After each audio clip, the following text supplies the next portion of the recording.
Добрый день, дорогие телезрители.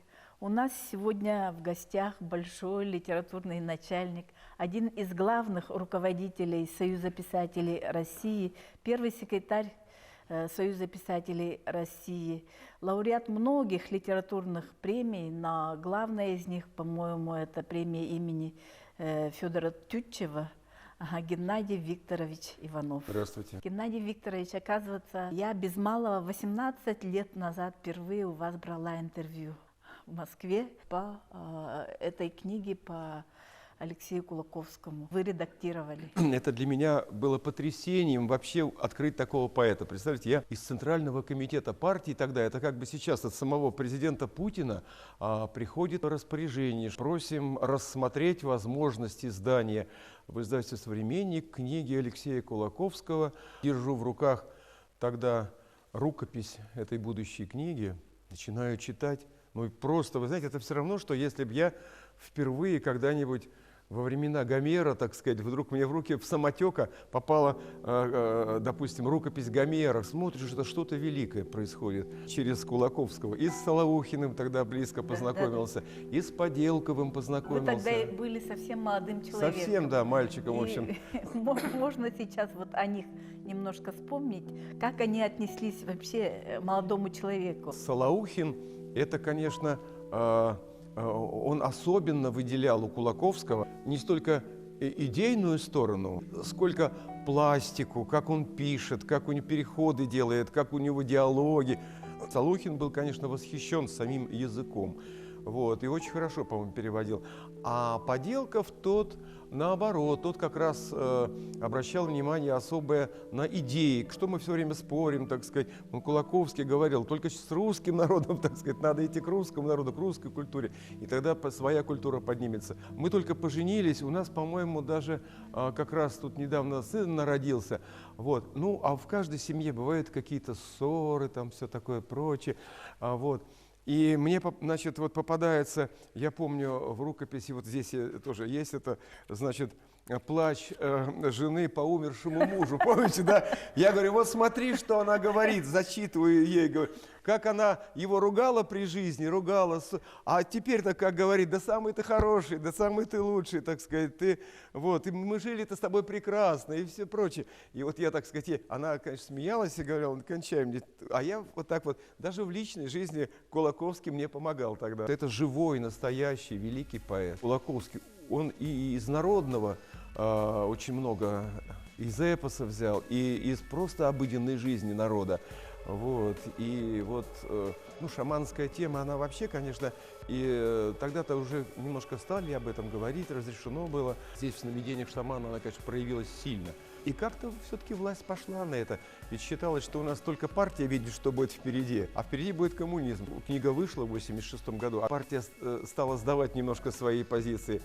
Вот, даже уже было и неудивительно, что шаман видит, что будет происходить. Это уже время пошло уже перестроечное. А готовилась она, всякие рассуждения и решения года два до этого. 1984 год начиналась эта подготовка этой книги. Очень хороший художник Борис Косульников, очень ярко он сделал. Вот, Якутию, так сказать, представлена здесь очень красиво. Я Шевкова не знал, а вот Абашарин, это, конечно, вот великий человек, да, который, так сказать, много сил положил на то, чтобы имя Кулаковского, так сказать, так вот узнали в Советском Союзе. Название книги я дал. Хотели просто, так сказать, ну как-то Алексей Кулаковский и назвать там, допустим, стихотворения и поэмы. Я говорю, ну нет, давайте что-нибудь художественное назовем, «Наступление лета». Тем более, говорю, для его судьбы, для судьбы Кулаковского, выход этой книги, это будет вот и будет наступлением лета. Как бы книга в жизни уже пойдет, все, распустится как бы его талант, люди прочитают и все. Давайте, говорю, «Наступление лета» назовем по поэме. Вот. Ну и главный редактор издательства согласился. И поэма «Наступление лета» это полностью показывает, ну, традиционную жизнь якутов. Да, тем более она по содержанию якутская. Семена Данилова «Моя полярная звезда», а начинал я ее готовить, значит, где-то в 78-м, по-моему, году. Вот. И потом эту книгу всю перевел целиком Илья Фаников. Илья Фаников был такой поэт, сейчас, может быть, многие не знают, но это был, он был очень известный журналист, он был специальный корреспондент литературной газеты, очень много по стране ездил, очень любил север, Илья Фаников. Он и до этого Семена Данилова переводил, а здесь он целую книгу перевел. Когда читаешь Кулаковского, то есть ощущение, что это даже, может быть, и не поэт, а сам народ якутский. Все время внедряется, то один якут рассказывает про себя, то другой якут рассказывает о себя, то женщина рассказывает о себе. В общем, и судьбы людей народных. Вот. А когда берешь Семена Данилова, то здесь понимаешь, что уже из этого народа вышел поэт-классик, и вот он личностное начало вносит свое, он от своего имени говорит, и вот его поэзия, его лирика. И мне сразу запомнились стихи о родном языке, русский, и вот его надо беречь как-то, мой родной язык. А когда посмотрел, есть же еще и якуты, и юкагиры, и эвены, эвенки, чукчи, столько народов разных. И когда вот я стал работать в этой редакции литератур народов РСФСР в издательстве «Современник», вот, я проникся, конечно, вот этим ощущением многообразия и необходимости бережливого отношения ко всем этим многим языкам. Вот сейчас проблема же возникла такая, немножко, мне кажется, Министерство просвещения поторопилось, вот, распоряжение такое издали, что родные языки изучать по желанию родителей. Вот, это, конечно, ошибка. Это вызвало недоумение, мягко сказать, и даже возмущение, так сказать, вызвало у многих, ну, у всех народов, которые хотят беречь свой родной язык. Вообще, ведь большой талант, особенно в литературе, может состояться только вот в родном языке. Другое дело уже переводчик. Ну, могут мне пример возразить, допустим, а вот, скажем, Айтматов состоялся великим на русском языке. Ну, он потому что жил в русскоязычной среде с малых лет, для него русский язык почти был родной, так сказать. Вот. И то все равно как-то вот уже в конце жизни он перешел на свой родной киргизский. Семен Данилов как раз меня тогда вот своими стихами вот как раз об этом заставил задуматься. Еще, знаете, мне чем эта книга дорога? Я ведь одно время тоже жил в Мурманской области. Вот. Поэтому название «Моя полярная звезда». Полярная звезда, я жил в Заполярье, так и называлось. Там же все в Мурманской области. Газета выходила «Комсомолец», «Заполярье», там радиостанция, телевидение, все было Заполярье. Вот. Поэтому «Полярная звезда» для меня это было тоже как-то немножко родное. Хотя я родился в деревне, в средней полосе, вот в Тверской области. И, конечно, но мне было 10 лет, когда семья переехала на Кольский полуостров, на берег Белого моря, вот Заполярье. И поэтому север я тоже прожил довольно много лет.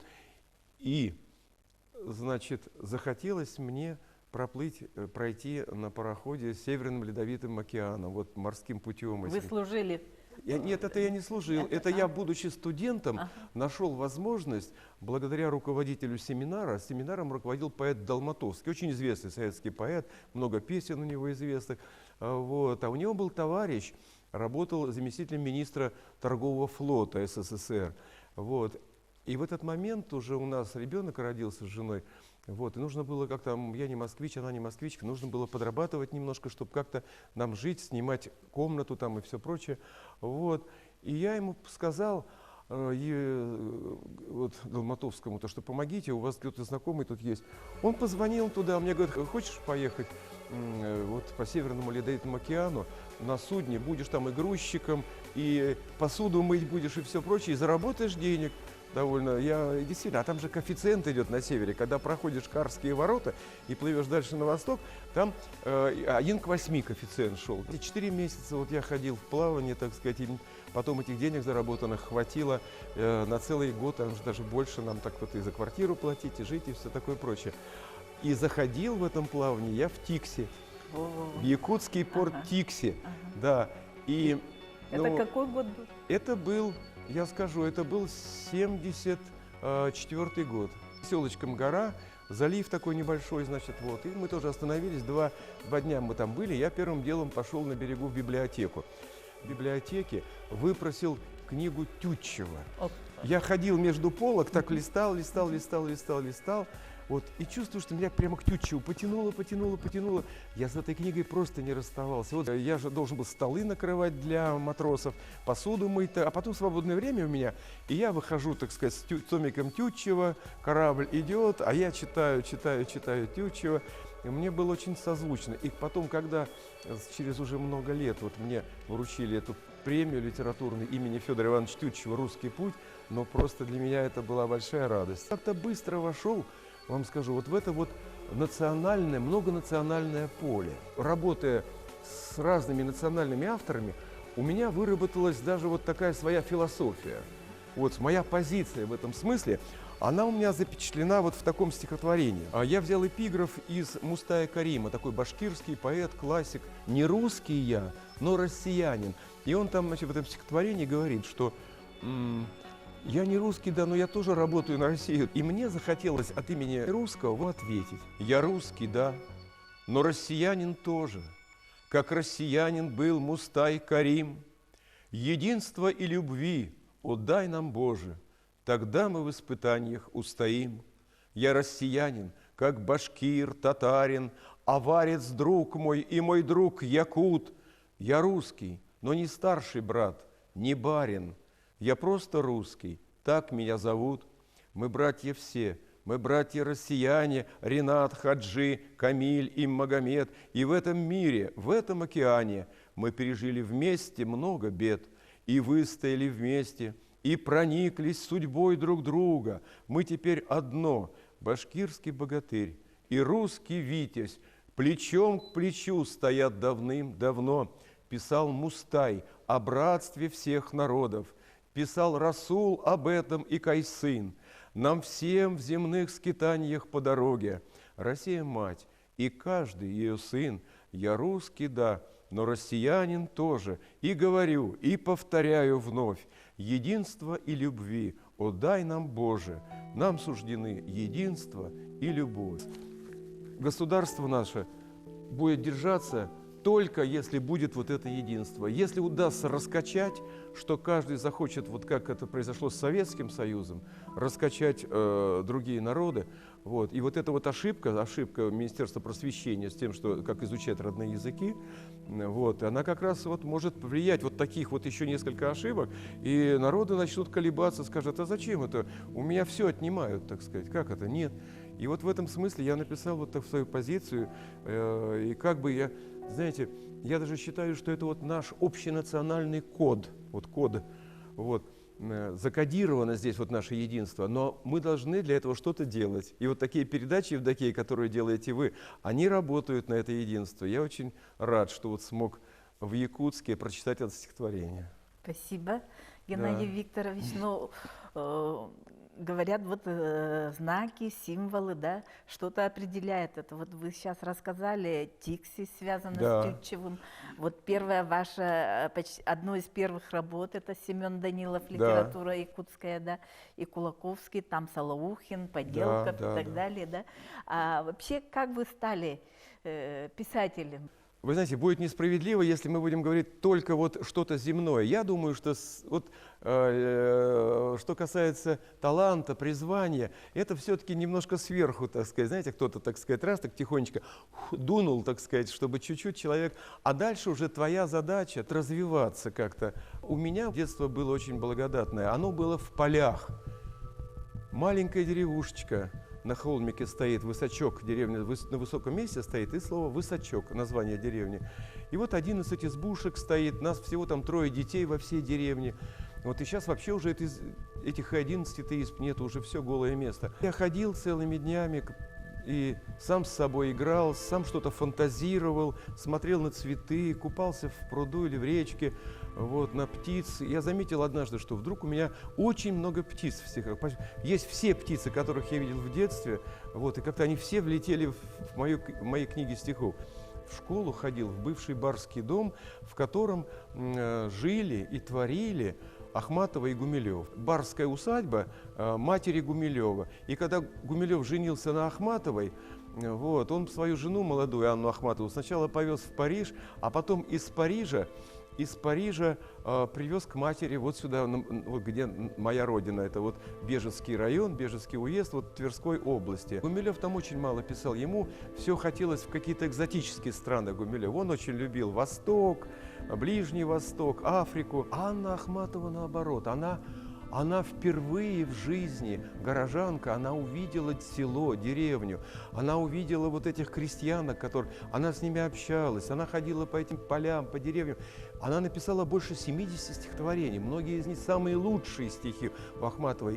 Первые две книги «Белая стая» и «Подорожник» у нее написаны именно вот здесь, там вот, значит, в тех местах. Великое значение в моей жизни Слепнева. Вот Слепнева, это имение такое вот Слепнева, которое потом стало школой деревенской, а потом стало музеем. Сейчас это музей, значит, Ахматова и Гумилева. Бревнышки, которые Ахматова рукой гладила, там Гумилев прикасался, все это сохранилось. Рядом с домом вот, мы поставили часовенку в честь небесных покровителей.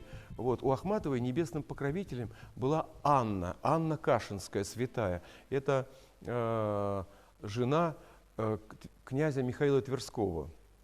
Русская церковь причислила его к лику святых, князя Михаила Тверского, потому что он погиб, так сказать, там, в общем, за веру. Вот. А у Гумилева Николай Чудотворец его, так сказать. И вот эта часовенка посвящена, выстроена и освящена в честь Николая Чудотворца и Анны Кашинской. Это вот, я считаю, что в детстве, все в детстве началось, вот, но потом у меня написалось очень-очень много печальных стихов о моей родине, понимаете? Потому что, с одной стороны, я все это как-то полюбил, я к всему этому потянулся, и хотя потом на север я уехал с родителями, все равно каждое лето приезжал в деревню, там тетушка жила и все прочее, а потом я смотрю, одна деревня за другой стали падать. Вот. И я много-много-много написал печальных стихотворений на эту тему. И я не буду сейчас их читать, но вот одно просто короткое, 8 строчек. О разрухе, опять о разрухе. А о чем же еще говорить? Здесь живут, доживают старухи, а потом будет некому жить. Здесь живут, доживают старухи, дотлевают, как уголь в золе. О разрухе, опять о разрухе, о поруганной русской земле. Читая вашу биографию, вы сначала же поступили не в тот вуз, да? Я поступил в Московский политехникум. Вот, и на специальность энергетика. На втором курсе, когда уже практика некоторая у нас началась, когда я столкнулся вот со всеми вот этими, так сказать, железками, скажем так, но я понял, что это абсолютно не мое. Душа не лежала, и это я чувствовал. Вот, и я стал писать стихи к этому времени уже. Вот, и думаю, ну, не знаю, что там будет, как с поэзией и все прочее, но думаю, надо все равно словом заниматься, филологией. В общем, сначала я стал журналистом. Поработал немножко в газете, потом в армию ушел служить, потом вот поступил в университет дружбы народов имени Патриса Лумумбы, тогда он назывался. Но там надо было учить 3 иностранных языка.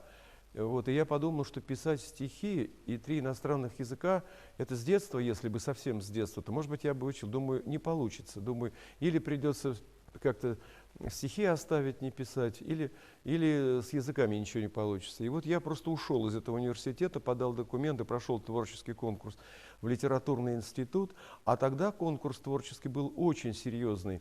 Вот. Если сейчас литературный институт и как-то специальность писателя не очень популярна, и тем не менее конкурс есть, вот небольшой, там 5-7 человек на место, а вот тогда был 200 человек на место конкурс, 200 человек на место, и когда прошел конкурс, я подумал, нет, значит, как-то что-то во мне увидели, думаю, надо учиться здесь. Закончил литературный институт. А в то время Юрий Кузнецов работал или еще нет там? Нет?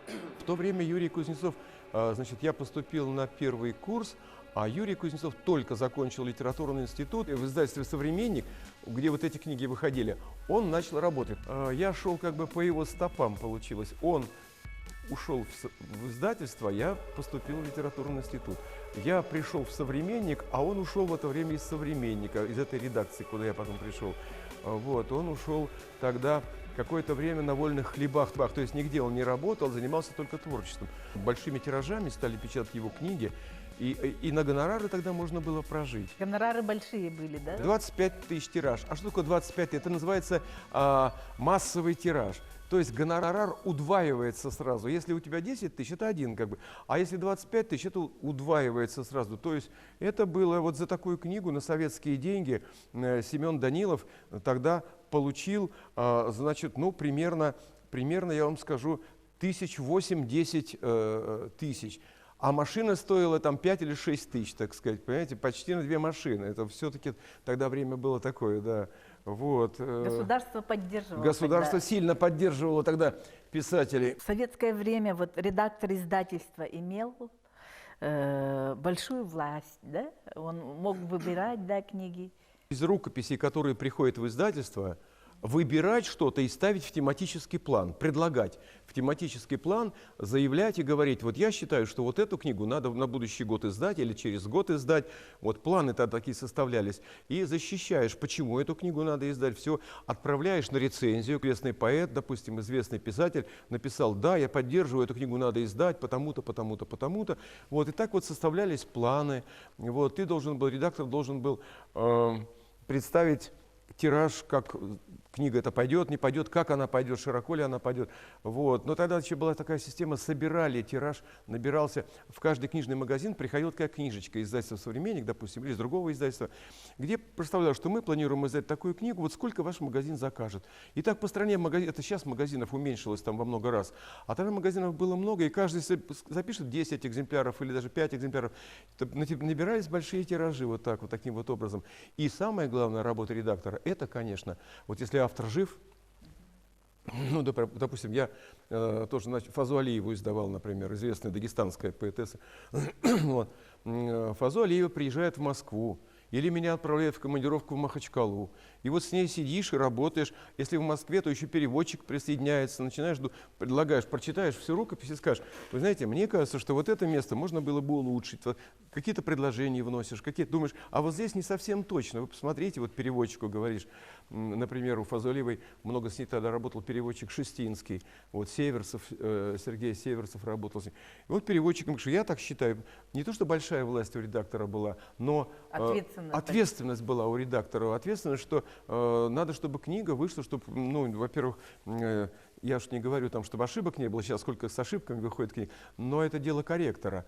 А вот редактор, задача редактора все-таки иногда подсказать даже вот поэту, он известный поэт, а скажешь, вы знаете, а попробуйте вот убрать вот эту строфу, и оно заиграет лучше стихотворение. Он, да, ходит, думает, там, потом, может быть, через день, через два позвонит, а я согласен с вами, так сказать, а бывает, что не согласен, так сказать. Все бывает, но самое главное, твоя задача что-то сделать для того, чтобы эта книга, в общем, была проработана, прочитана как-то внимательно. Книга была востребована, она не залеживала, да. Читающая страна. Конечно, да. Если сравнить, какие в глобальном масштабе произошли вот изменения: читатель, книга, писатель. Сейчас какие проблемы сейчас? Сейчас проблема то, что стали гораздо меньше читать. В советское время очень много было, что называется, запрещено. Даже детективы почти мало издавалось, детективов были, но вот мало. И народ после 91 года захотел читать много детективов. Тогда не было такого понятия коммерческая такая литература. Все время старались все-таки книгу, ну, с таким вот достаточно высокого эстетического и содержательного уровня издавать. Вот. А потом стали женский роман, любовный там роман, какой-то там чуть ли не порнографический роман, ну всякие разные книги. И люди, конечно, понимая, отдавая отчет, что это низкопробная литература, тем не менее заразились и стали читать. Как сейчас, ну, все понимают, что сериалы невысокого уровня кино, но тем не менее все мы иногда, так сказать, нас чем-то зацепит. Вот сидим, смотрим, то одну серию, потом, а что будет во второй серии, в следующей, а что в третьей. И вот так вот, понимаете, и народ также и к книге. Книга хорошая, она стала не столь востребована. Остался какой-то процент людей, там, я не знаю, сколько процентов, 5%, 7% людей, которые все равно ищут хорошую поэзию, высокую поэзию, ищут хорошую прозу. Вот. Но тем не менее, конечно, интерес к книге упал. Вот. Тем более появился интернет. Вот я был, значит, на съезде общества русской словесности. Но там специалист выступал, говорит, что понемножку возвращение интереса к бумажной книге идет. В советское время роль писателя была что-то порой как роль священника. В книгах находили люди то, что они бы так могли найти в храме. Одно дело, ты прочитаешь статью, допустим, про то, как люди живут в Тиксе. А другое дело, когда ты прочитаешь повесть, где люди живые, образы есть людей этих, их судьбы, ты читаешь и ты воображаешь. Потребность вот в этой в образной речи, в образном слове, в художественном слове, она, мне кажется, сохранится всегда, только действительно уже читать, конечно, как бы будет меньший процент, чем было в советское время. Вы долгое время работали бок о бок с Валерием Ганичевым. Да, да. Ага, уже легендарным, Да, ушедшим. Валерий Николаевич, царство ему Ага, небесное, ага. да, уже 2 года как он. Ага, он не сюда умер. несколько раз Приезжал, приезжал. да. Но он Якутию любил, потому что я вообще скажу, что Якутия и Союз писателей России, ну, это, так сказать, знаете, целая тема, о которой можно говорить. В самые трудные годы для Союза писателей России, в самые трудные, в то, что называется в 90-е годы, первыми, кто поддержал писателей, кто пригласил к себе там не 3 писателей, так сказать, где-то наскребли денежки, нашли на 2-3 писателей командировочных, а чуть ли не 200 писателей, там целый самолет прилетел сюда, был выездной пленум Союза писателей России, и здесь были разговоры как раз о литературе везде. Ведь, вы знаете, писателю очень важна среда. Ведь писатель, он работает одиноко, работает за письменным столом. Но для того, чтобы ощутить, в правильном ли направлении он идет, чтобы сверить вот как-то свой курс творческий, ему обязательно надо общаться с братьями-писателями, надо общаться, надо спорить, надо как-то в этой среде быть. Вот. И вот эту среду тогда поддержала, прежде всего нашу писательскую среду, поддержала именно президент Николаев. Тогда, по-моему, президент назывался, да? Тогда. И такие разговоры были высокие о литературе, о национальных проблемах, обо всем. И нам показали, так сказать, как Якутия трудится, где что, так сказать, добывается, где что, на какой фабрике делается. Вот. Ну, как-то вот это было очень поддержка.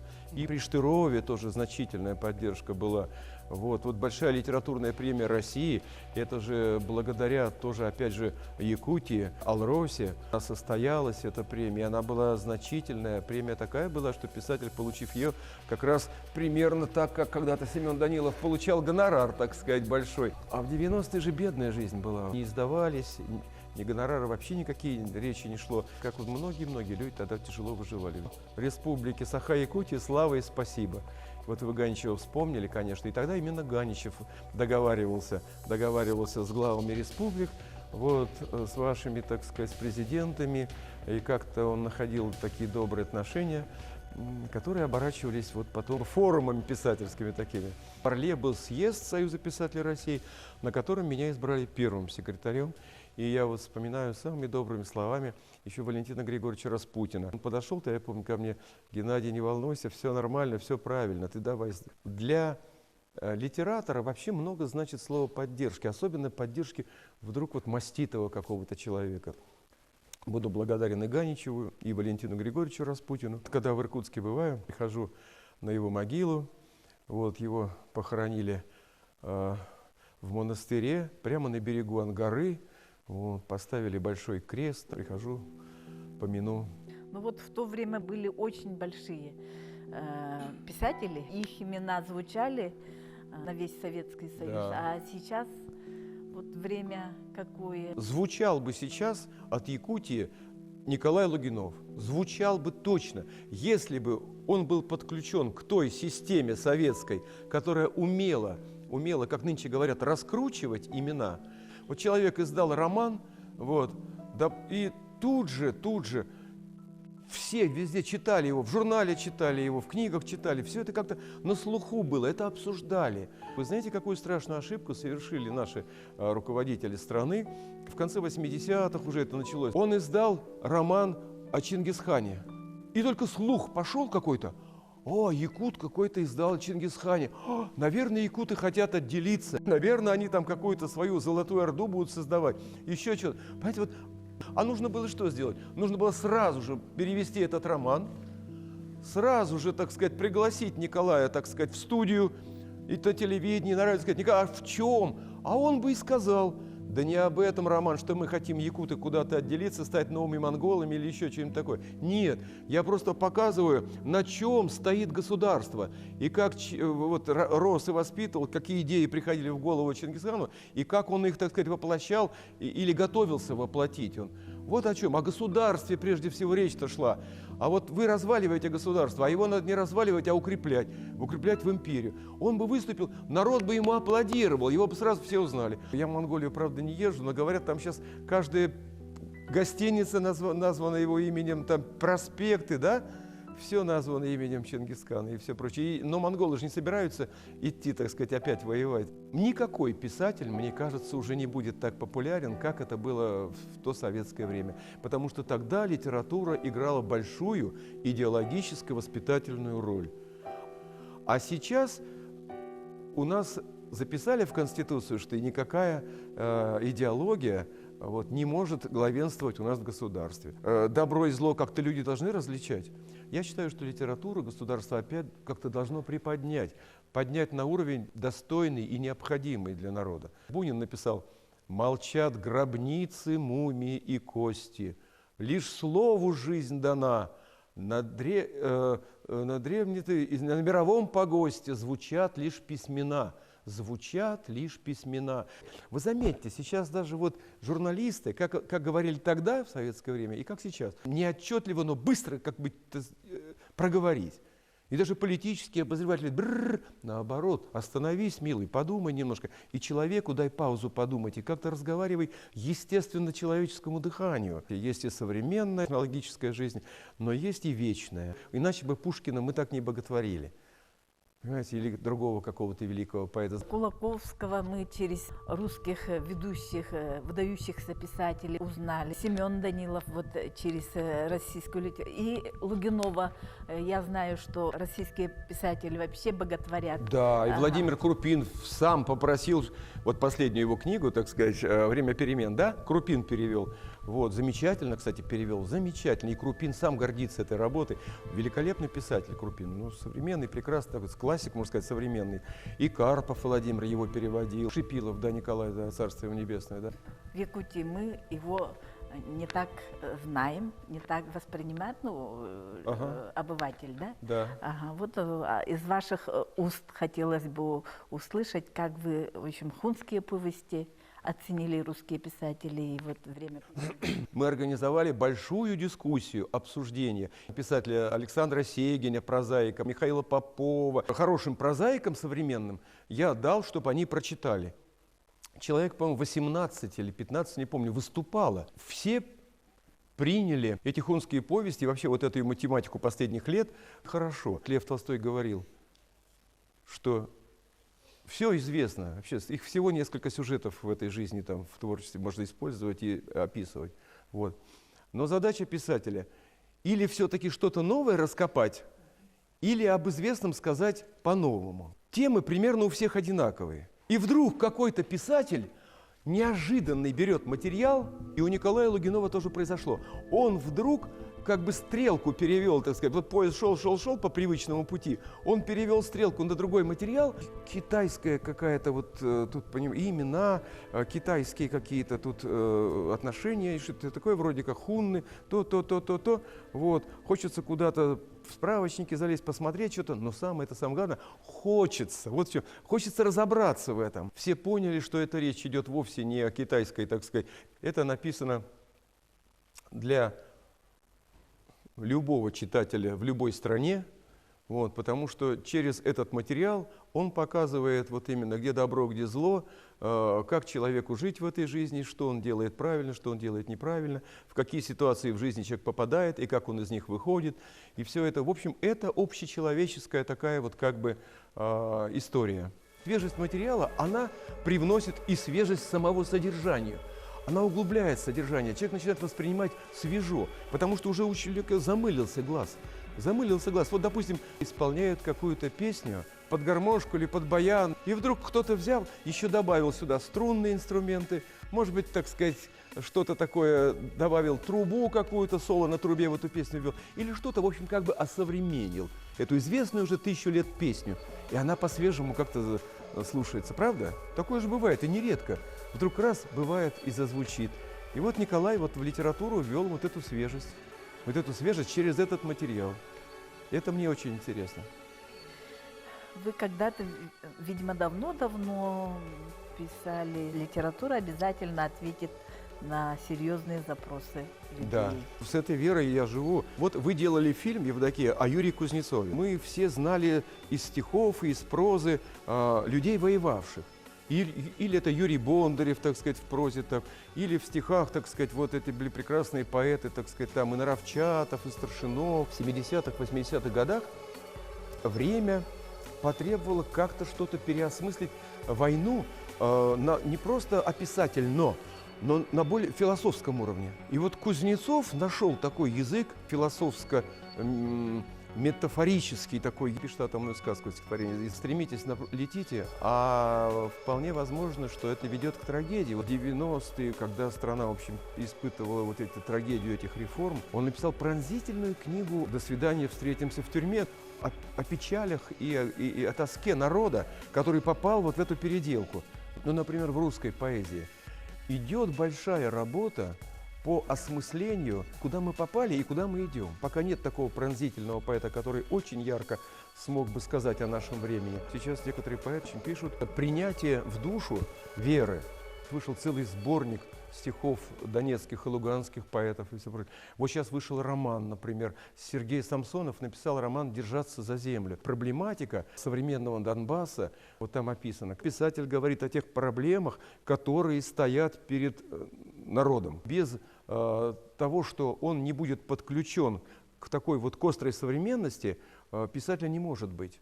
Не может быть. Все равно писатель должен быть, пусть как-то опосредованно, может быть, он говорит не прямо в лоб, но опосредованно, но все равно писатель говорит о тех проблемах, которые стоят перед народом, которые стоят перед властью, которые стоят перед человечеством. И без этого нельзя, без этого литературы. Для этого литература и слово для этого может быть и дано Богом, так сказать, человеку, чтобы вот через слово вот, он людям говорил то, что ему, так сказать, дано сказать. Да, литература, поэтому вот я думаю, что будет жить всегда. Верим в это, что литература будет жить, писатель будет безусловно, востребован, к его слову безусловно. будут прислушиваться и власть, Да. и общество. Наступят Да. такие времена. Спасибо. Да. Спасибо вам большое. Мгм.